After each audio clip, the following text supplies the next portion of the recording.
When am I going to find my person? Am I always going to feel this uncertain about my life? How do I know what's going to make me happy? The thing that is the biggest determinant of happiness is your... Jemma Sbeg started her podcast with the mission to give young women the science behind what they were going through, why your 20s are so hard, being single, and the paradox of choice. If you are an eldest daughter, you were raised differently than any other member in the family. You were essentially raised to be the third parent. A lot of people who are ambitious really are just motivated by... I do hear from a lot of people who are like, I want the meet cute. The meet cute doesn't matter if the end of the story is terrible. The dopamine from swiping, that is dangerous. They are attractive or they're not attractive. You right now, you will have something in your mind that you cannot stop thinking about. That's your purpose. That's your path. But first, if you could do me a huge favour and click the subscribe button or leave a 5-star review, it will literally take you 2 seconds and it really helps us keep bringing you guests to help you live a happier, healthier life. Thank you. I'm Jemma Sbeg. This is Her Discussions podcast. Jemma, we are going to talk all about having a quarter-life crisis, the psychology of your 20s, and having a book and a podcast on Netflix, because that is unreal. But first, I would love to deep dive into why you started doing what you're doing and where does Heartbreak come into that? Just to start deep. Oh my goodness. Yeah, we'll start at the very beginning point. Firstly, thanks for having me on. I'm so excited. And the studio, like, I feel like the listeners need to know, / viewers need to know how cozy it is in here. Mm-hmm. It's like a lounge room. It's like the best. Anyways, how did the podcast start? So I started The Psychology of Your 20s when I was literally 21, and I had been in this like serious long-term relationship with this guy, as serious and long-term as a relationship at like from 19 to 21 can be, but like, you know, your first boyfriend. And we broke up and it was devastating, and he got a new girlfriend like very, very quickly afterwards. And there was this whole situation where I was going around being like, we're getting back together. Like, haven't you heard the news, to all my friends? Like, we're getting back together. And one of my best friends now had to awkwardly be like, I don't think, you don't know, like, he's dating somebody else. And I was obviously like, at 21, you just feel everything so intensely. It's like a bit of a blessing, really, but also a curse. And I kind of fled to the mountains of Queensland and hung out with my grandma. And I'd had this idea for a podcast, like going around and around and around in my head for a little while, like the psychology of your 20s. Like, why don't we take academia and explain everyday experiences? And I was like, well, let's do it now. Like, why not? I just, you know, when you're just so heartbroken that like you just, in grief is when like the stuff is like the clearest and you can just like make sense of what you really want to do. And there's all this motivation to do things and to better yourself and all this like creativity. And that's really where the psychology of your 20s was born from. Gorgeous. I love that. Yeah. From the phoenix rises the ashes or whatever like that. And what have been the top lessons that you have learned personally through your process?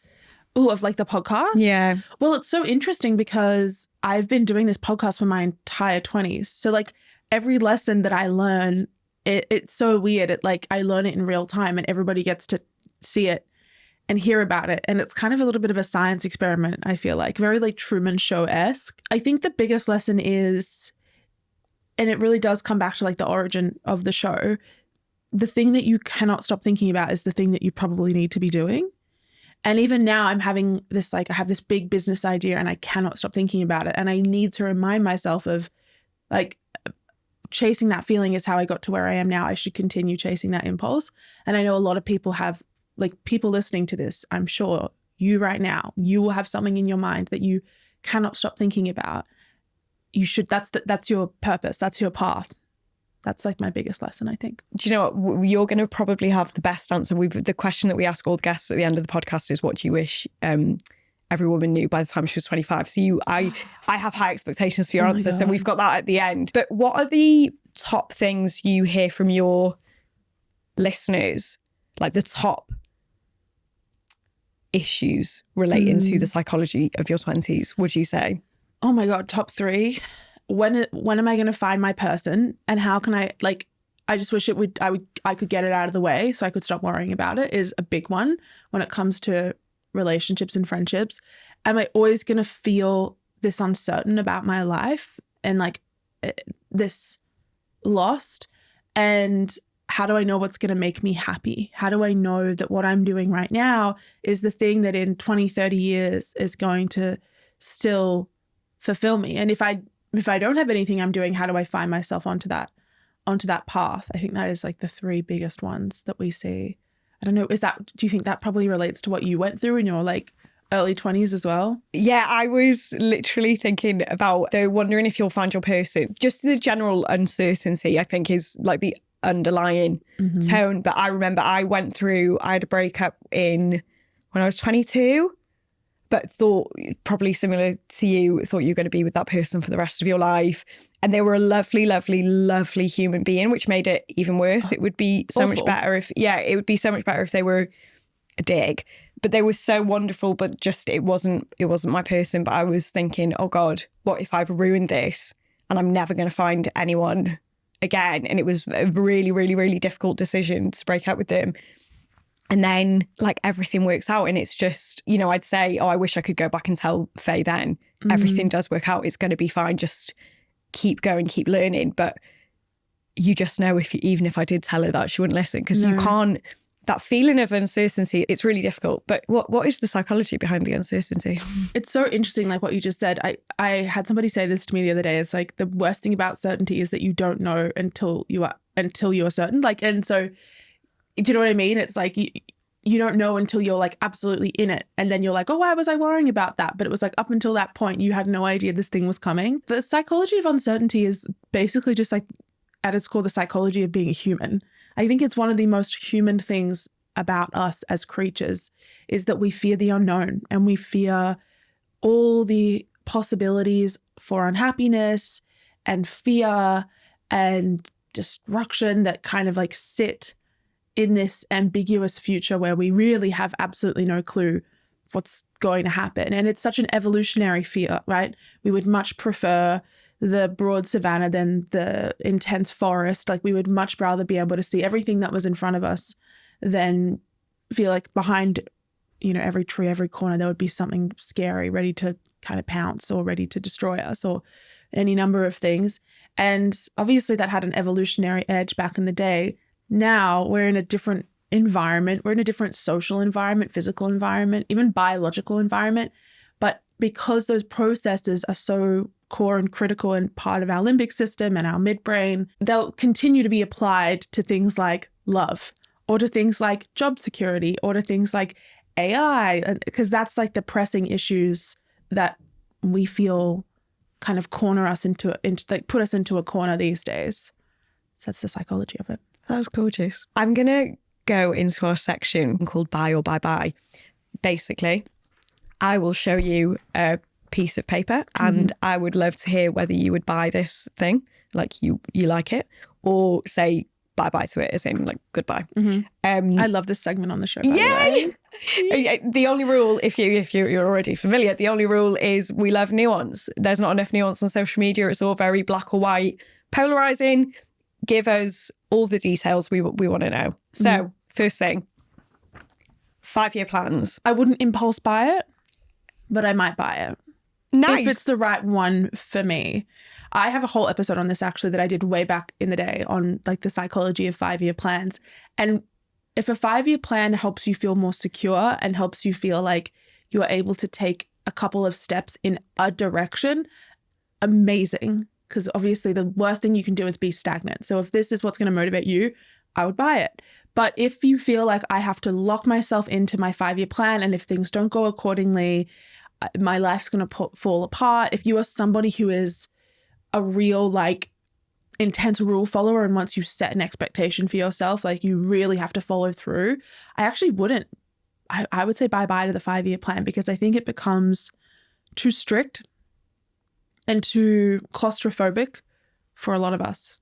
And also you never know what's going to happen, right? I'm sure your 5-year plan 5 years ago, did it include the podcast? Maybe not. Did it include like getting engaged? Like for me, did it include any of the things that have happened? no. And I think I would have said no to some things that would have become brilliant because they didn't fit the 5-year plan. Before the podcast, myself and Jemma were talking about me getting engaged and actually how I found it really, really, really stressful, or it wasn't this picture perfect experience that you hear about. But one of the things that I found most anxiety inducing was the 5-year plan, especially if you're a high achiever girly, you're quite ambitious. This is one thing, getting engaged, that you do not know where that falls in your 5-year plan. And I probably definitely to my detriment, I can be a bit of a control freak, and not knowing where it would fall into my 5-year plan. And then I'd have to factor planning a wedding was so unbelievably stressful. I would love to hear your take on it. I don't think that's healthy. No, I don't think so either. And I think it definitely impacts a certain kind of person more. And that's why I say, like, the people who are more likely to choose want the 5-year plan are probably the people who shouldn't have one. Yeah, because I'm the same, because it's just like the anxiety of having to stick to the plan, or like exactly when things come in that are objectively great, like getting engaged, meeting someone wonderful is objectively great. But when you are somebody who is so controlling, any diversion, any different, like anything that changes from how you see your future going can actually feel really stressful. So yeah, that's my kind of thought on it. Just as a segue, do you have any psychological tips for managing uncertainty? Because for me. Yeah.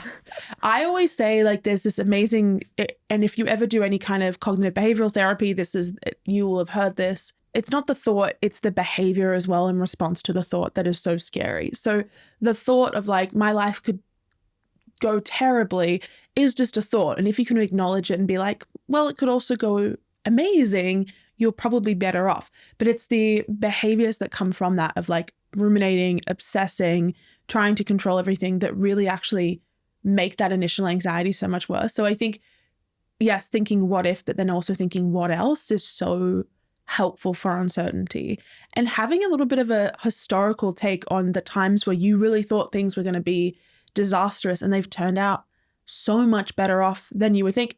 And I think that 95% of times that is the case, right? It never happens the way that you think it's going to happen. And just having like a mantra or a reminder around that is like really grounding. Nice. Hopefully that helps. Yeah, no, I love that. That was brilliant. Good. Lucky girl syndrome. I would buy that. Nice. Okay. I would 100% buy that. I think that Lucky girl syndrome had its moment on TikTok like a couple of, I would say in like 2023, 2024. And I vaguely remember the video somebody made, and she was like, well, if I just believe that I'm lucky and I just believe that good things happen to me, they do. And it's essentially the psychology of manifestation and the psychology of attentional control. What you focus on expands because you look for it more. You have a cognitive bias now towards things going well for you, towards opportunities rather than like things not going well for you. Lucky girl syndrome, when you really look into like the science behind it, is like it actually represents so many core psychological principles like neuroplasticity, attention, principles of focus, like principles of positive affirmation. It's huge. I would buy that for sure. Let's get into it. Let's reverse those psychological principles, because I remember the first time I watched The Secret, and I remember like that it's like the manifestation book. It was my introduction into manifestation, and I am a woman of science through and through to my core. However, I watched this at a place where I think I was just out of a breakup, like lowest of low in terms of my self-esteem, in terms of my uncertainty. The first place that I saw manifestation, they lost me when there was someone who said that they manifested a parking space when they turned the corner and there was a parking space there and they manifested it. Now, that was when my woman of science brain left. However, my woman of science brain was hooked into the attention, the neuroplasticity, that side of it. And I don't care how you get to manifestation, whether you believe that writing things down and putting it under your pillow is going to diffuse by osmosis, whatever, into your brain. However you believe it, those principles, that they are backed, not the diffusion from the piece of paper into your brain. No. But it's so powerful. And I saw the benefit in my own life, even in terms of the positive thinking and the control it gave me back over my life and the outcomes. So you mentioned some key psychological principles there. Neuroplasticity. If you were to explain neuroplasticity to a 5-year-old, how would you explain it? Essentially, the plants that you water more are the ones that grow, right? And the plants in this case are your neural pathways, not specifically your neurons, but your pathways. Or another way to think about it is like the path that you walk through the field is the one that becomes more established, right? When you think, and not just positively, because negatively as well, but when you have a certain way of thinking about your life or a certain way of thinking about what is happening to you or about your luck or anything, that becomes an ingrained belief, because every time something happens to you, you'll have a belief that like, of course, this always happens to me, negative connotation. Or if something good happens to you, of course, this always happens to me, positive connotation. And essentially, we're using like a very pessimistic, optimistic, like, juxtaposition here, but it can be anything. The more you think that, the more of a truth it becomes, because you have to remember the only truth you actually have about your world and life is the truth that you hold internally. Like your perspective on life is the truth, is reality. Your reality is built on the basis of a repetition of certain thoughts. So with lucky girl syndrome, essentially when somebody believes I'm lucky, good things happen to me, that is the path they keep trotting. They stop going down the path of like, well, no, this isn't going to happen. And the thing is when you think, well, I'm not very lucky, well, even when luck does show up, you already have this mindset that would naturally turn away because you say, this isn't for me, this stuff doesn't happen to me. And you don't necessarily take situations and transform them into what would be an amazing outcome. Now that you also have to consider context, right? The only time I wouldn't buy lucky girl syndrome is when somebody thinks that imagining that one is a lucky person can overcome poverty, can overcome structural inequality, can overcome just any number of things that set somebody back even before they were born, right? But I think that if you're at a point in your life where, a lot of things in your life feel pretty stable, like you feel kind of financially secure, you have enough to eat, you have a roof over your head, like you're maybe at uni or you're like kind of going forward in your life, you have good friends. Lucky girl syndrome is like just an additive, right? It's just a little, it's like a mental sweet treat. That this is the nuance that we need, because also there was a celebrity, an older celebrity, and I can't remember who it was, who basically said that they've been bankrupt like 8 or 12 times because she just always believes the money will come back. And I thought, God, your poor nervous system. God. I'm a manifestation girly through and through. And she said that she basically gave away millions and millions of pounds because she was like, what, the law of detachment? Yeah, she was like, money will come back. And I was thinking, too far. Too far. There's only so many times that like you get a wish granted, right? There's so many like genies in a bottle. But I actually also don't like that, because I'm like, well, when people are like, well, I manifested my way from nothing. It's like, well, do a bit more investigating. This person didn't manifest from nothing. They probably manifested from something. Their parents were like college or university educated. They happened to go to a good school where they happened to meet somebody who, like, you know what I mean? So, but I do still like it as like a little additive. Next one. Moving abroad in your 20s. Ooh, okay, I have a biased answer because I obviously just moved to London like 6 months ago now. It's gone so quick. I don't want to think about the fact that it's... Wow, this is like our 6th. I actually think like tomorrow will be 6 months in London. Oh my gosh. Wow. Okay, anyways, so that's just like an epiphany. I'm so for it. But I also don't think that you like necessarily need it. I think a lot of people put like a lot of their hopes and dreams at this idea of like, I'll move abroad and my life will change and I'll become worldly and blah, blah, blah, blah, blah. It's not all that it's cracked up to be. But if you have a clear reason like why and what you want to get out of it, and you have certain like deadlines for yourself of like, when am I allowed to admit this wasn't the right idea? When am I allowed to admit that like maybe this was the best idea, and like have points of reflection? I think it's amazing. Like I'm having a great time. And I've definitely learnt more about myself than ever before, really. Yeah. Ever.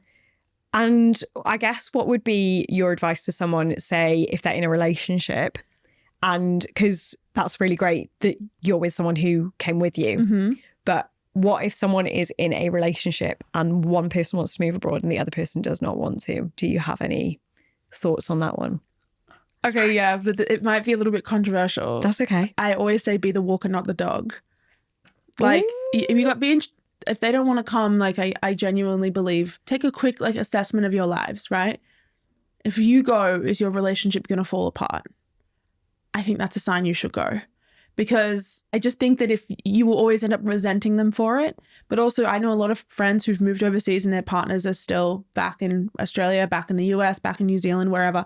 And their relationships do work if it's the right relationship. Because if you have a great partnership, even a good partnership, you will know in your heart of hearts that like you want that other person to be happy and to be thriving. And I would also hope that you have the maturity to know that if you were to hold somebody back from an opportunity, there's no coming back from that. I think you see people, like, to reference the Gottman Institute, who was like married couple. They run one of the biggest relationship institutes in the world. They basically just study like why relationships fail and why they work. And they talk about resentment is like the horseman of the apocalypse. Like the resentment is the thing that destroys most relationships. Like once you get to that point, or once you have resentment, like there's kind of no going back. And so I think if your partner is like, oh no, don't do it, or is saying, I'm not going to stay with you if you go, maybe that's a pretty good sign that this relationship wouldn't have ended up in the position that you want it to at the end of the day anyways. One of my friends has recently moved to Sydney and... Oh, really? Yeah, which is incredible. And she's been in her relationship for the last 4 years, but he can't, like he wants to stay here. He's got stuff going on with his career here.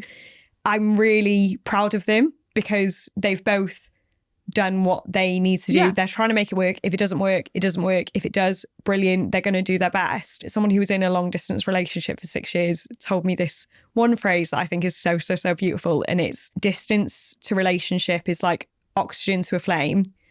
It blows the weak flames out and it makes the strong flame stronger. So true. I completely agree. And also I feel like I have a lot of friends who've stayed together through stuff like that. So can totally relate to that. Follow your feet. Follow your feet. Follow your heart. I feel like it's a great decision if you can do it. Gorge. Yeah.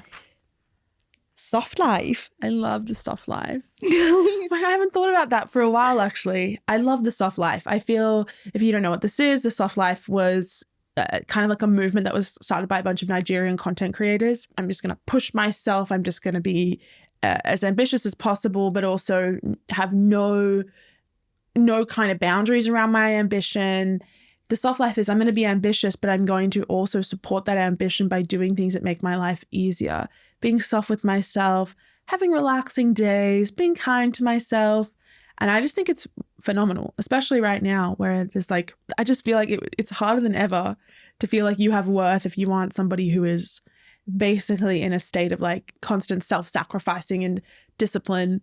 Like it's hard to feel like you are worthwhile if you're not that. And the soft life really counteracts that. Life is meant to be easy at times and enjoyable. It's not a sin. It's not something terrible if you choose a different path. Yeah, I think I need a little bit more of that in my life. We had a conversation with Steph Sword Williams, and I was basically saying how so much I think for my drive and my ambition derives from ultimately probably self-hatred and actually learning that you can be ambitious because you love what you do and you love your passion for what you do, not that you hate that you're not good at it yet. I love this way of thinking, right? I feel like a lot of people who are ambitious really are just motivated by self-punishment. Like when you start to dig below the surface, it's like, why do you want this? Why do you actually want this? Why? And it's like, well, because I'd finally be able to prove to all these people that I'm good. I'd finally prove to this person that I was worth something. I'd finally like feel like I'm worth something to myself. And I think the soft life is like, okay, but really interrogate where your ambition comes from. Is it fulfilling? Because you could have all the hard ambition in the world and you could probably be successful, but then you will look around and be like, well, what was this for, really? My voice in my head is my A-level chemistry teacher who told me I'd never get into university, but like, I'm never going to see him again. So I'm never going to have that moment of being like, yeah, I did okay, you know? And also there's so many bigger things, more beautiful things that have come from maybe initially trying to prove that silly man wrong, but I can't hold that, you know? So yeah, it just ends up creating a lot of suffering. And also it creates like this, another psychology concept. I got to throw a couple in. Yeah. Of like hedonic adaptation, right? You get to a point where you're like, great, I finally achieved everything I want. And then your body adjusts to it. Your mind adjusts to it, especially if you are an overachiever. you take it for granted very quickly, and suddenly you're back at this low point of like, I've never done anything. I've never done enough. And I as much as I love the soft life and moving like gently with yourself and with the world, I still have that feeling sometimes. Like when I got my Netflix deal, I was like, great, we've done that, like evolve or dive. What's next? When does the happiness come in? When does like the joy and the appreciation come in? I feel like you probably struggle with that as well. I'm hearing. But talking about Netflix, which is incredible. So the podcast is going to be on Netflix. It's on Netflix right now. Yeah. Oh my God. Yeah. We will leave the link in the show notes. But how do you, from a psychological perspective, how do you reward yourself in that moment? How do you take a pause? Because you're completely right. Milestones are hit and it's just, right, okay, the bar is higher, the bar is higher, the bar is higher. And it's only recently I've really taken, I need to really sit myself down and go, 16-year-old Faye would actually piss her pants. Like, she would think I was the coolest fucking person in the entire world. Yeah. And when I bought my flat, I wrote a letter to myself 5 years ago and in 5 years' time. And writing that letter to myself, thinking about the person that would never have dreamed that I would have bought a flat in London, you know. Aww. Oh my God, I'm getting kind of emotional for you. That's so... it was so amazing. So special. But it was the only thing that I found for me that really makes me pause and reflect. Oh my God. No, just stop. That is so sweet. I like get so emotional when I hear about like childhood dreams coming true. I need to hold it together. I'm so happy for you. Thanks. Did you do that? If you didn't, go home tonight and write yourself a letter about your Netflix. I'll be in tears. Oh my God. Well, no, because to be like really like to pull back the curtain on it, I have this thing that happens to me in life where everything happens in threes. Yeah. So I like my book came out, I bought my house, I got a dog all on the same day. And oh my God. It just all kind of happened where I was like, I closed on my part. I was like, oh, we're on the same, it all just happened on the same day. I moved countries, I signed my Netflix deal, like, and then there was another thing that happened, which I won't speak about, but like it all happened on the same day. And I just feel like the chaos of it all was so immense that I just kind of we did like this little theater thing, which was super fun. But I'm not going to claim to be very good at it because I definitely haven't appreciated how big of a move this has been. I've just been so dedicated to the work and just being like, you got to prove that you deserve this. Especially since like there's some big hitters, right? It's like Jake Shane and like Chelsea Handler and like all these really cool people. And I'm like, this 26-year-old from Australia, you got to really like, I don't know. I think it's a good reminder. I need to go home and like actually show some appreciation for what's happened. You're a cool person as well. You need to remember, like, you're a really cool person as well.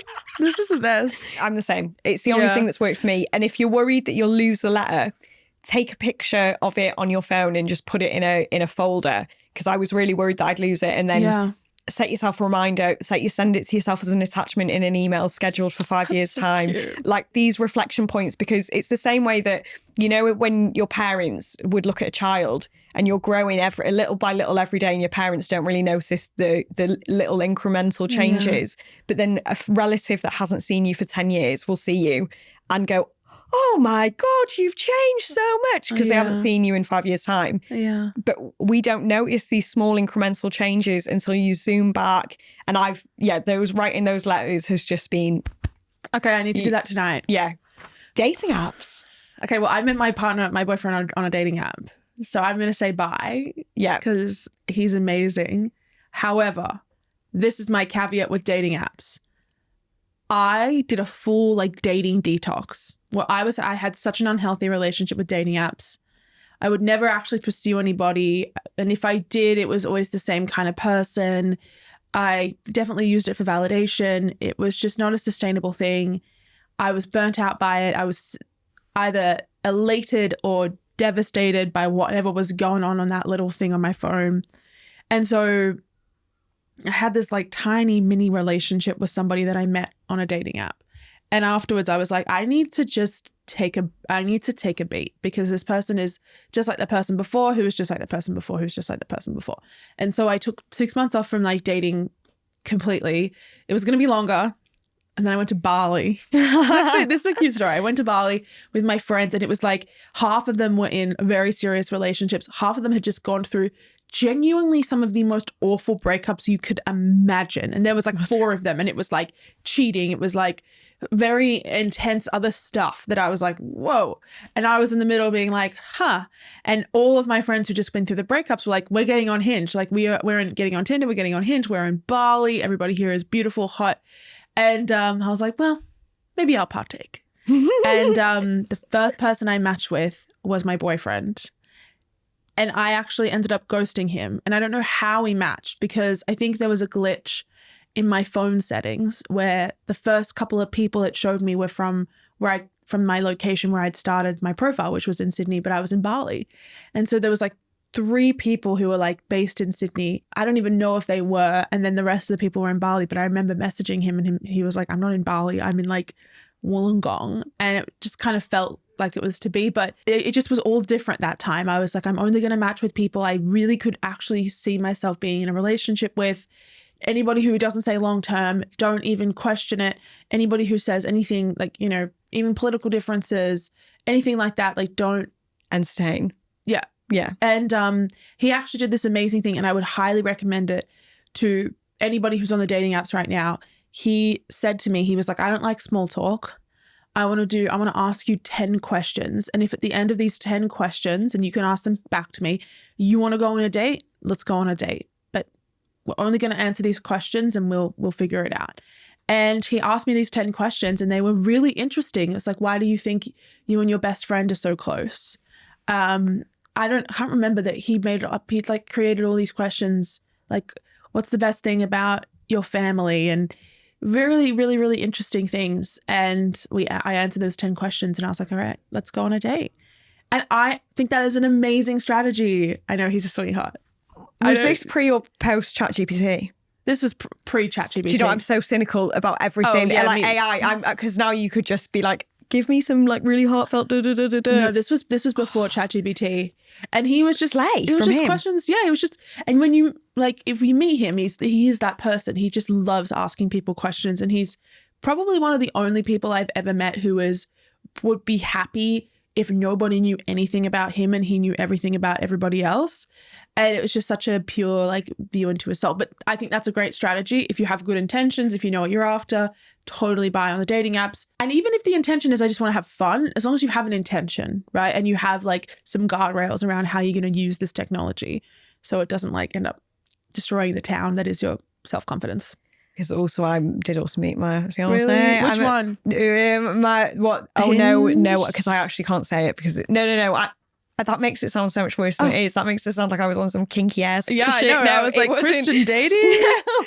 It was Tinder, but my logic was, I think the way I met my partner was the complete. It's everything I would advise people not to do, but it worked out really well. I was really low in my self-confidence, and I wasn't doing the dating thing. Hadn't done the dating thing for like 6 months. Hadn't even let someone look at me, touch me, whatever. Swore off men. And one of my friends was like, "You just need to get with someone. Like, you just need to get with someone." So I was. I guess I had my intentions was just to get with someone, and I feel like Tinder people are just down to like get with each other. Yeah. So it was Tinder because my intention was like, oh, this is just going to be like chill, whatever. I was like, you free tonight? Do you want to come around tonight? And then that was it. I know. Yeah. But then I think about, God, I'm so lucky that he is just the most kind, caring, wonderful soul in the whole world, because if he wasn't, he could have taken my heart. Yeah. Just killed it. Yeah. So that's the thing. I feel like dating apps are, you've got to be in the right place. And even if the place you're in is, I'm down to just be, I'm down to have my heart broken. I don't know. Is that like, maybe that's, I don't know. As long as you have an intention, right? Because I feel like what happens is if people go in without a game plan and then they just get screwed by it. Yeah. Yeah. But I'm a big fan of the dating app. Realistically, the majority of couples there are from dating apps now. Like I remember in the beginning, I was so embarrassed to say that we met on a dating app, but I don't, I think most people are dating apps. We don't have these cute stories because, you know, people are more afraid to speak to each other, whatever. Yeah. So they're great in that respect. It increases your surface area for serendipity. True. Before I swore off men, I was on the dating apps. And now when I doom scroll, there is nowhere near the dopamine that I get from swiping, because the dopamine from swiping, that is dangerous. They're choosing they are attractive or they're not attractive, or their prompts are good or they're not good, is something that I think everybody should know is that when those companies were designing their apps, who were the first people they tapped? Yeah. Software engineers. Second, neuroscientists. Because they wanted those apps to be addictive. How do they make money from you? They make money from your attention, from you being on them longer and longer and longer, and from you essentially getting to the point where they shut off your access to the freebies, and you have to pay more. So everything about the design of those platforms is 100% intentional. But I think if you again, just have guardrails around it, and maybe you don't, I feel like take it or leave it. I will also say with the good, I do hear from a lot of people who are I want the meet cute. Love it. Yeah. Love a meet cute. Me and my ex had a meet cute, and the meet cute doesn't matter if the end of the story is terrible, right? You can meet people in so many different ways. And I think don't close yourself off from dating apps just because you think they have a bad rep. People still do get these beautiful stories from them, and sometimes serendipitous stories and really special stories. It's just the new way of doing it. Yeah, that's gorgeous. Really good advice. Okay, the psychology of being an eldest daughter. Where do we begin? Are you an eldest daughter? Yeah. Oh my God, how many siblings do you have? One. Sister, brother. Oh, interesting. Because that matters, right? If you want to believe birth order theory, and there's definitely some controversy about it, but eldest daughter theory, I'll give you the overview. Okay. Essentially says the eldest daughter, if you are an eldest daughter, you were raised differently than any other member in the family, and you were essentially raised to be the third parent. The responsibility that is placed at the feet of the eldest daughter is significant. They feel a lot of responsibility for their younger siblings. They also feel a lot of responsibility to their parents. There is a level of maturity demanded of them that maybe isn't demanded of their younger siblings. And they grow up a lot faster. They grow up a lot faster. They feel a lot more pressure. And I definitely think they're more likely to find themselves in the overachiever to burnt out pipeline, as if this all resonating. Yeah. Because of just the social expectations and how they've been conditioned from when they were younger.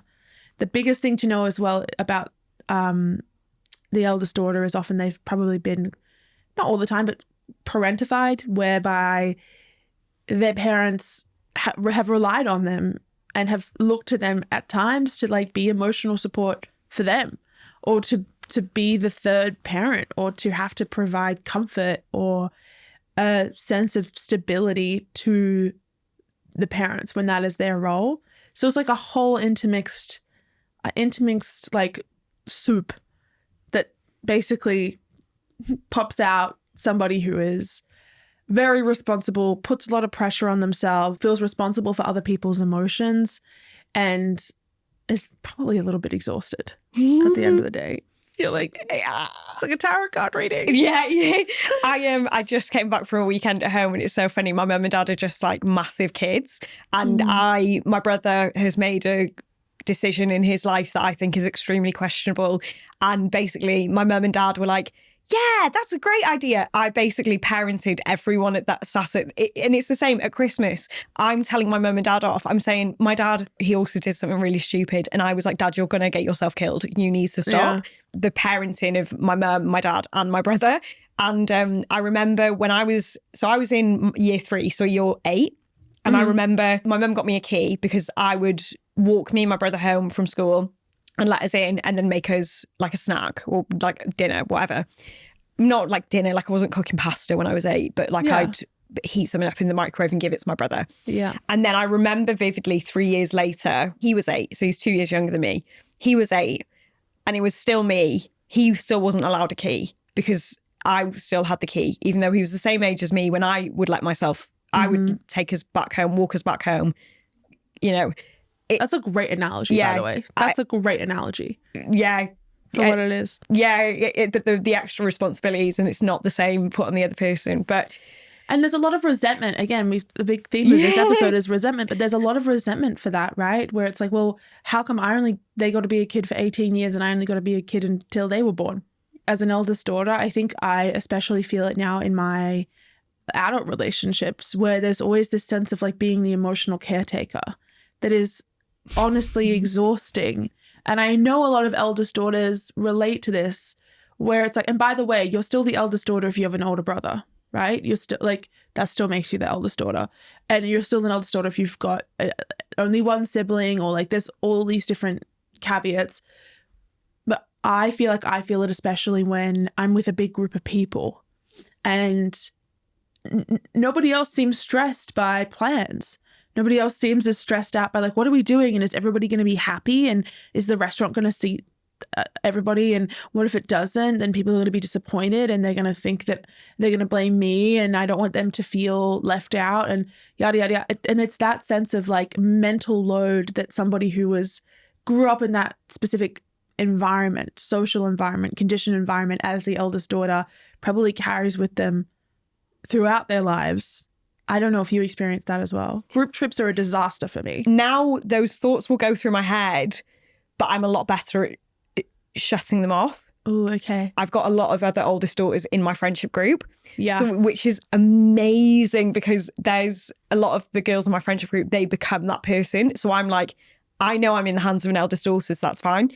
Where I do get that really badly is when I'm with my family. In situations where there isn't someone who takes that role, where everyone else seems really laid back, that is when I stress. Do you struggle being friends with, not to be a hater of the youngest child, with like younger children or only children? Well, there's one in my friendship groups where I am the only oldest daughter, and it's really, really, really difficult when it comes to making plans and doing presents and things like that. Yeah. And it's nobody's fault. It's just how you were, like the position, the quote I always think of is like, not everybody in a family grew up in the same family, right? Yeah.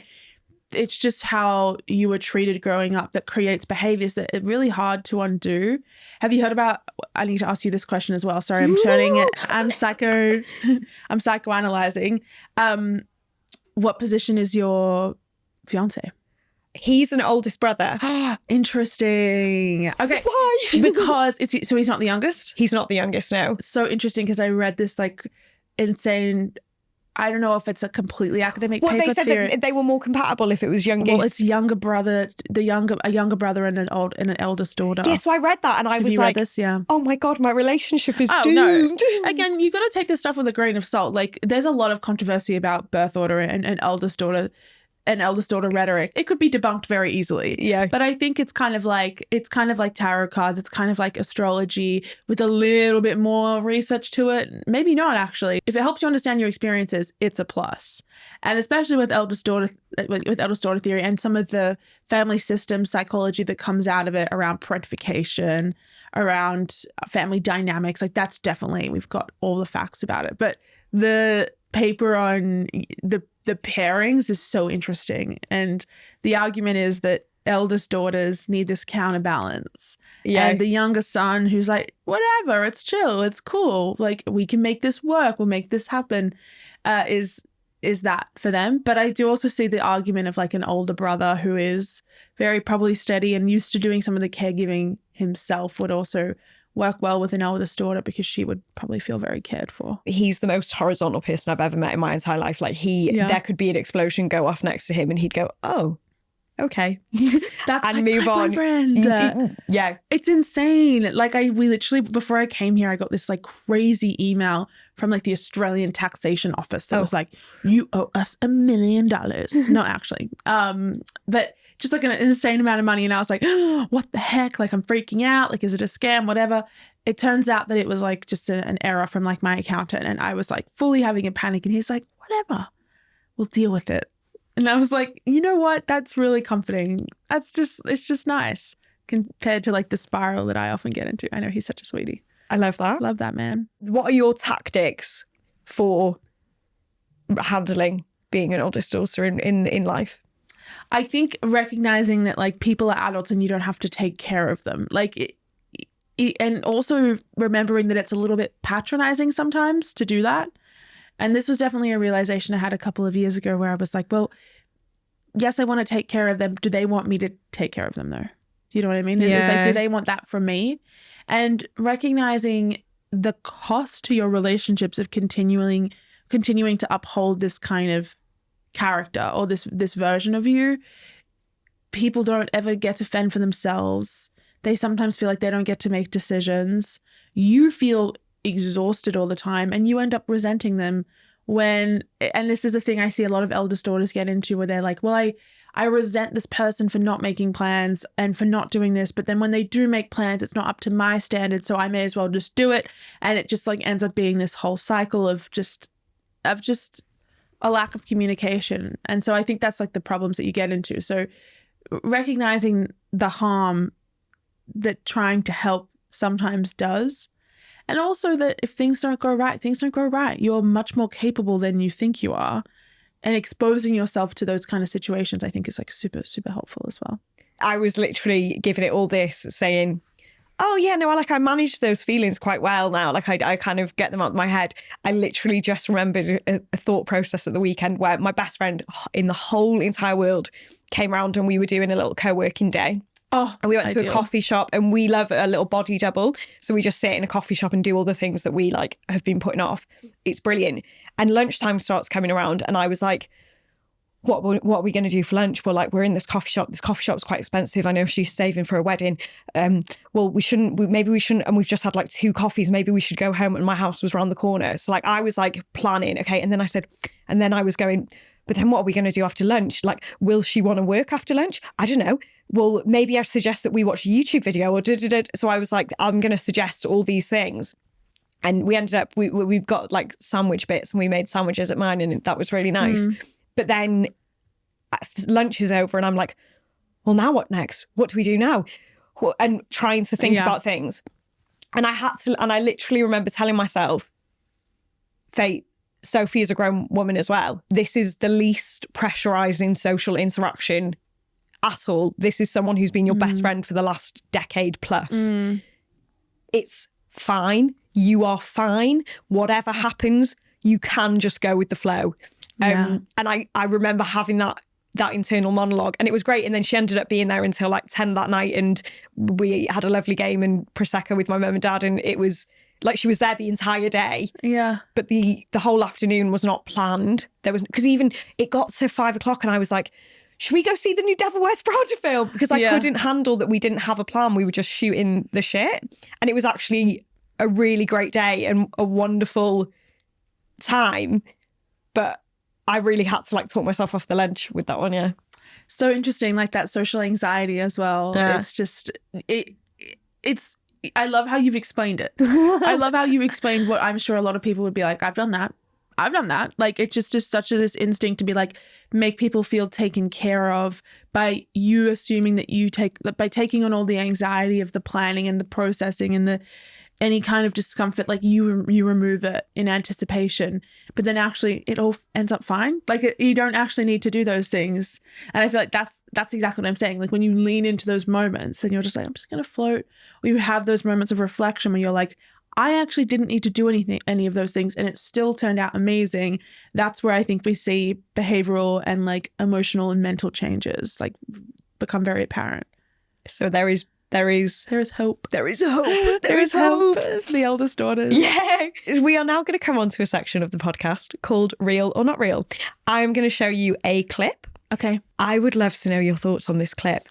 Okay. It's not okay to work your life away, but it is okay to work your 20s and your 30s away. You should probably try and bury yourself in your 20s and your 30s. It's okay to push yourself as hard as you can when you don't have the same level of responsibility. You have the capacity to bounce back from it. You can take bigger risks and move back in with your parents if you need to. I don't think there's ever going to be an easier time to hustle than in your 20s and 30s, to find financial success, stability, to build confidence in yourself that you can, if the business breaks down, if the wife leaves you, if everything goes to shit, that you've got this demon mode inside of you that you can flick the switch of. It was very confidence building for me to see what I could do in my 20s. Did I have a healthy equilibrium? No. I didn't have a stable sleep and wake pattern until COVID. My entire adult life, the first time I went to bed and woke up at the same time, 7 days a week, was COVID, when nightclubs were shut down, from the age of 18, and I was 32. So it's not the most holistic, it's not the most healthy, but but I think you can front load that pain and that hustle. And I do think that it benefits on the back end. Oh my God. Thoughts? I have thoughts about that. Let me think about where to start. You take your time. I'm going to sip my water. Yeah. Listen, I think there are some valid points in there. Is this the best time for you to take risk? 100% it is. Like, especially when you think about responsibility to other people. I also think that you have enthusiasm, you have passion, you have stamina. You don't have like the handcuffs of a reputation maybe yet as well, of like, this is the person who does this thing, you are starting afresh. However, there has been more and more research showing us that like burnout is not actually reversible. Front loading stress, as he suggests, front loading poor sleep, front loading poor sleep hygiene, you know, any kind of poor health decisions, front loading the stress of overworking and chronic inflammation and all those things, as you would know, those biological markers, those genetic markers, like they're not scrubbed clean. I think he has this idea that like every 10 years you get a new body, you get a fresh start. That's not true. The decisions you make in your 20s, about your risk taking, but also about your health decisions do continue on that way and do continue to show up. I also think an elevator that rises fast never lasts. Slow momentum, a slow pursuit of your goals, if you're just being consistent, will still create that level of success and that level of wealth. You won't have hit a wall at 30, 35, like where you just have no ambition left in you because it's just been hung out to dry. And so I have a lot of opinions about this. I think that's where I'll let it lay. Well, the one thing I was going to say on the chronic inflammation side of things, this phrase that is stuck in my head, which was, imagine how much women could achieve if they had a wife at home. And like, obviously in your 20s, like a lot of men don't have a wife at home. A lot of women obviously don't have a partner at home either. But what it made me think about is the unseen load of women, regardless of whether you're a mother, a wife, just a woman in her 20s, you have a completely different mental load than a man. I know for me personally, would I have become burnt out as quick as I have done in the past if I wasn't being an emotional caregiver for lots of people in my life? You know, burnout for women and hustling for women is very different than hustling and burning out for men. Oh, 100%. I had this experience where my boyfriend was like a stay-at-home boyfriend for like 3 months, and fuck did I get a lot done. I was like, this is amazing. I like didn't wash a dish, I didn't do a laundry, I didn't cook a meal, and I was like, oh yeah, I can work my butt off right now when I literally have like somebody who's taking care of my every single need. Most people don't have that. I'll also say like as much as the allure of success and getting everything you want in your 20s and 30s and setting yourself up financially is amazing and I'm sure brings a lot of freedom in the future in one respect, I would really like to examine like the quality of the relationships that come out of that.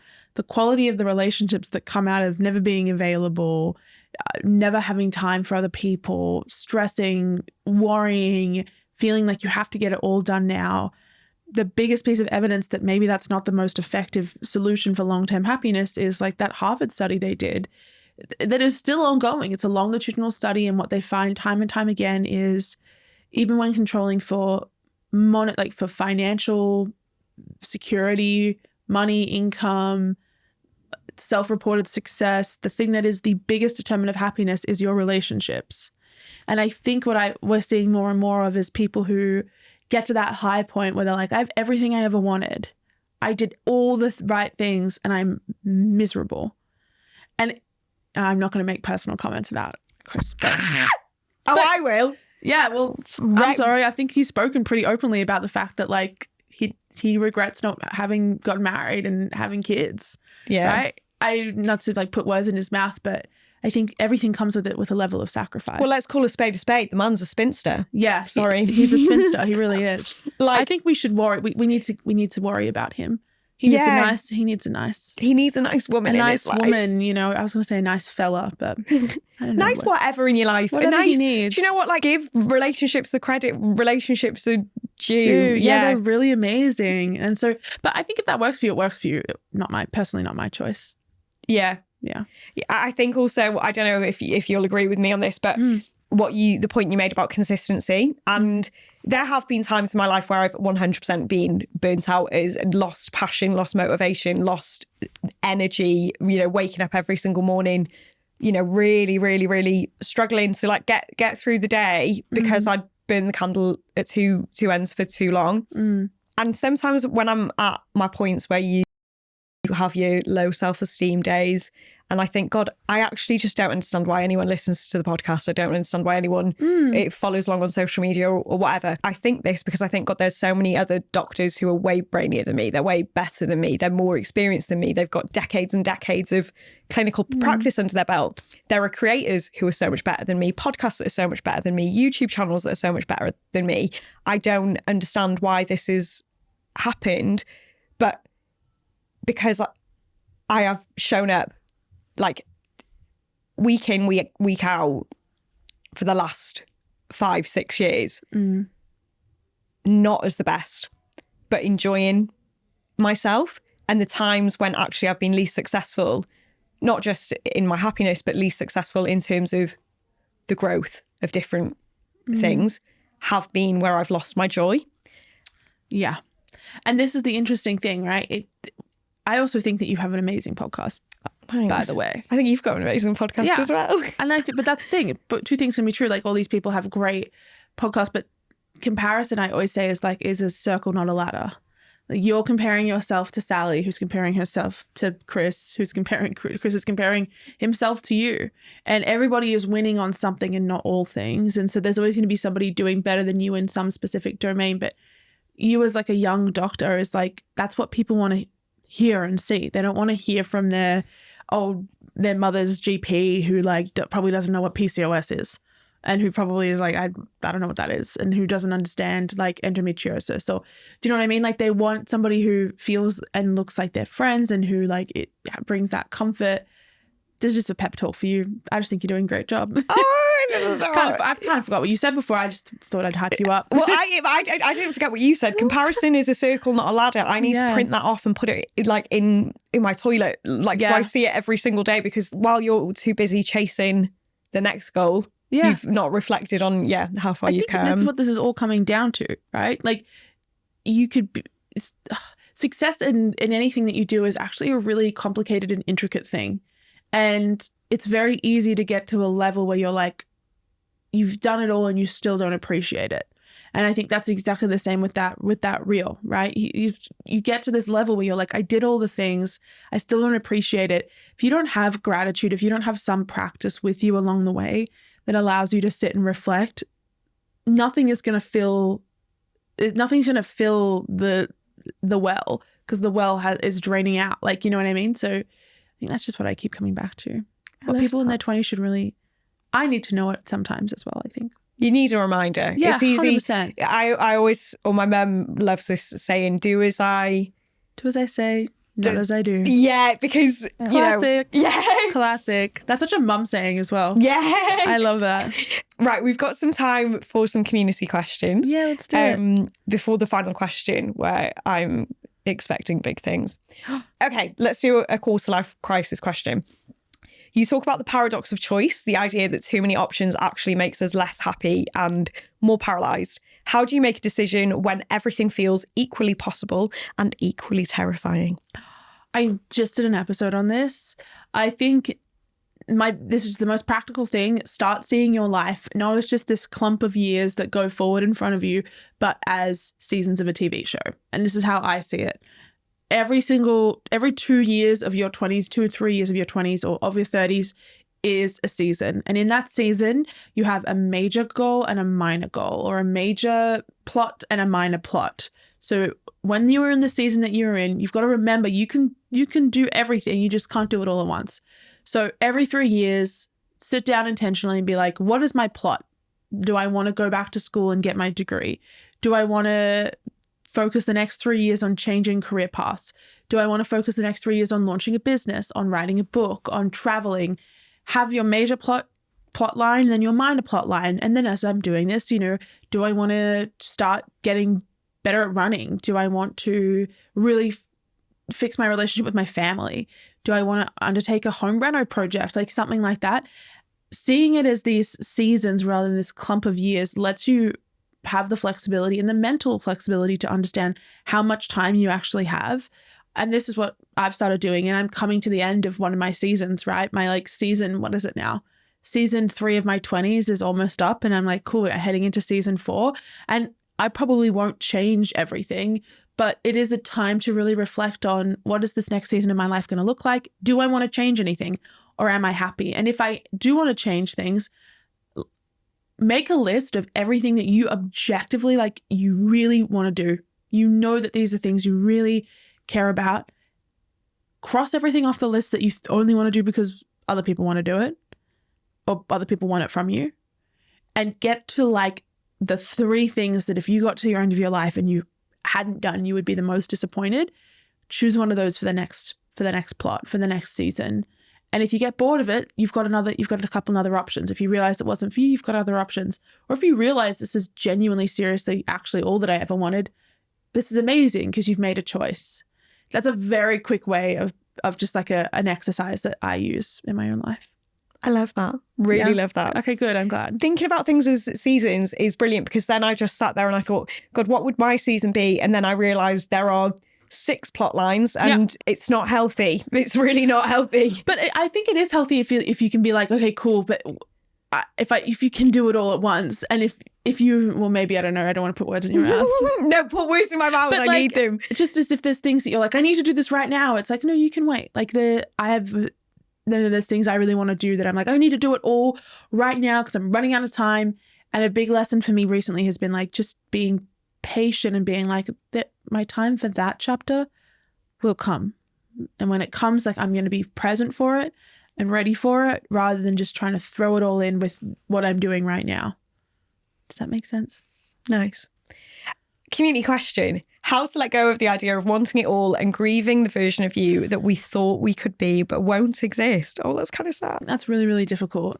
I think there's this beautiful quote that growing up is having a million funerals for the person that you thought you were going to be. And it's just a sad reality of life. But I also think that if there's something that you really are like, wow, I wish that I'd kept that from the past. I wish that I could still be that person. There is always time to change. There is always time to bring it back in.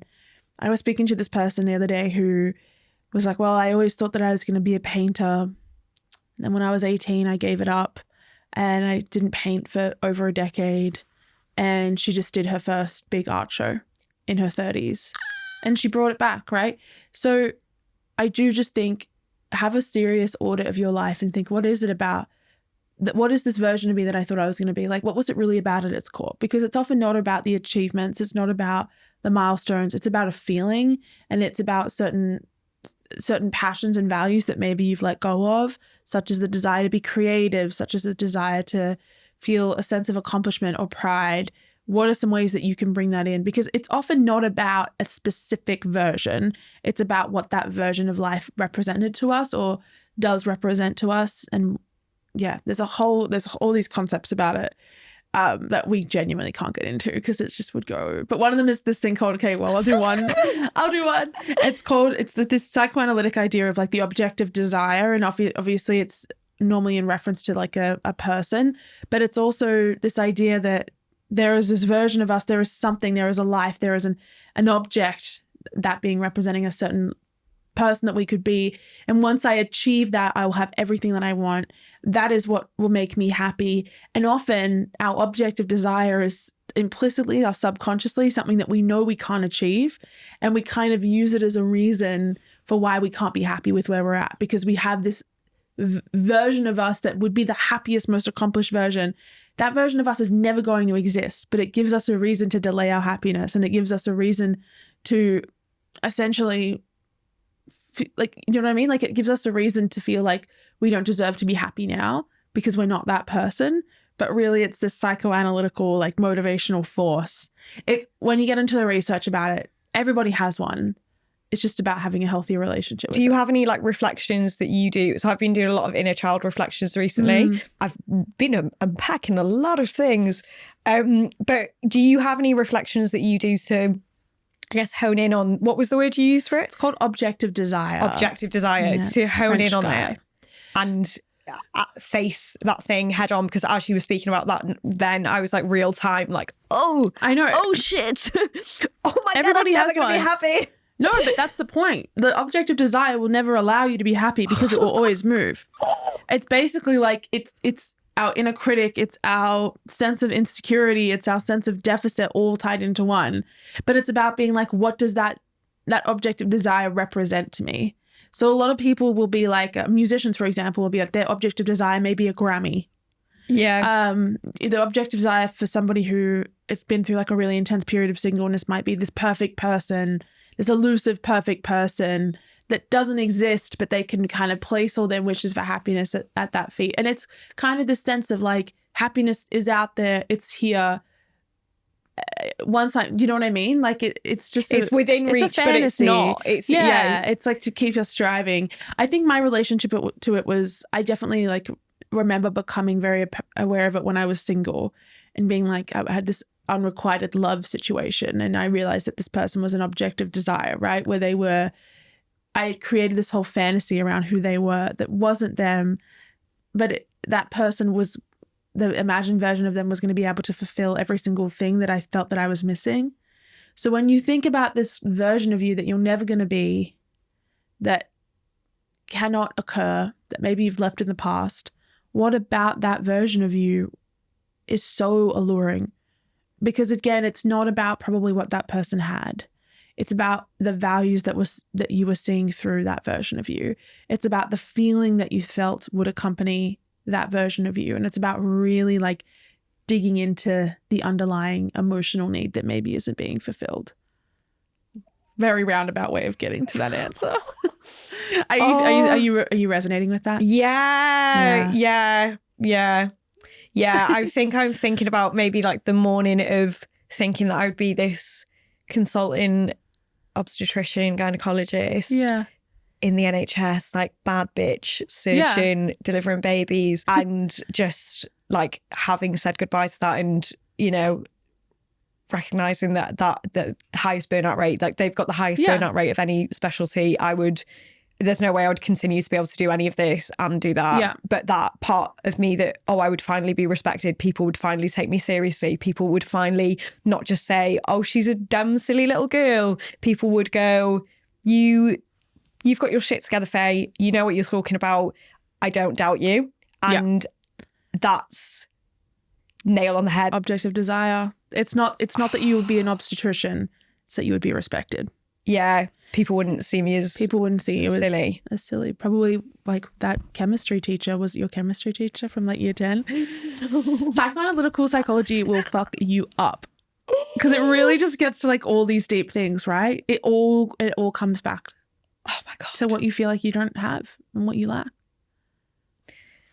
Have you done therapy? I'm assuming you've done therapy. I've done a lot of therapy. I've never done therapy, and I just feel like every time we get go do anything psychological on this pod, I'm like, God, and I've been saying it for the last 6 months. I'm like, I really need to book into some therapy. It's insane. Yeah.